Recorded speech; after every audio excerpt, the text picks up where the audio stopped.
Hello guys, ഞങ്ങൾക്ക് leave കിട്ടിയപ്പോൾ ഞങ്ങൾ ഇന്ന് നാട്ടിൽ പോകും. ഞങ്ങളുടെ റൂമിൽ എല്ലാവരും പോയി. ഞങ്ങൾ 2-3 പേര് മാത്രമേ ഉള്ളൂ പോകാൻ വേണ്ടിയിട്ട്. അപ്പം ഞങ്ങൾ റെഡി ആയിട്ട് ഇങ്ങനെ നിൽക്കുകയാണ്, ഒരു എക്സൈറ്റ്മെൻറ്റ് വീട്ടിൽ പോകാൻ. അപ്പോൾ ഓക്കെ, നമുക്ക് ഈ വീഡിയോയിൽ കാണാം. ഹോസ്റ്റലിൽ നിന്ന് ഇറങ്ങിയിട്ട് നേരെ പോയത് ഒരു ഷോപ്പിലോട്ടാണ്. കാരണം എനിക്ക് വീട്ടിൽ കൊണ്ടുപോകാൻ വേണ്ടി കുറച്ച് സാധനങ്ങളൊക്കെ വാങ്ങാനുണ്ടായിരുന്നു.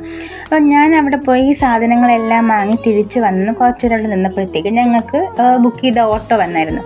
അപ്പം ഞങ്ങൾ ആ ഓട്ടോയിൽ കയറി ബസ്സിന് ബോർഡിംഗ് പോയിന്റ് കൊടുത്ത സ്ഥലത്തോട്ട് പോയി. ഞങ്ങൾ ബോർഡിംഗ് പോയിന്റ് കൊടുത്തത് സിൽക്ക് ബോർഡ് ബസ് സ്റ്റോപ്പിൽ നിന്നായിരുന്നു. അപ്പം ഞങ്ങൾക്ക് 5:30 മണിക്കായിരുന്നു ബസ്. പക്ഷേ ഞങ്ങളൊരു 4:10 ആയപ്പോഴേ ആ ബോർഡിംഗ് പോയിന്റിലെത്തിയായിരുന്നു.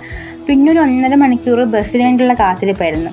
ലാസ്റ്റ് നിന്ന് അവസാനം മനുഷ്യന് പ്രാന്തായിപ്പോയി. കാരണം എത്രയെന്ന് പറഞ്ഞ് ഈ വെയിലത്ത് അവിടെ പോയി നിൽക്കണത് ഇങ്ങനെ. പിന്നെ ബസ്സൊക്കെ വന്ന് സീറ്റൊക്കെ കണ്ടുപിടിച്ച് കയറി ഇരുന്നിട്ട് ഒരു സുഖം ഉറക്കമൊക്കെ ഉറങ്ങി കഴിച്ചപ്പോഴത്തേക്ക് രാത്രി തമിഴ്നാട്ടിൽ ബസ് എത്തിയായിരുന്നു. പിന്നെ അന്നേരം അവിടെ വാഷ്റൂമിൽ പോകാനൊക്കെ വണ്ടി നിർത്തി.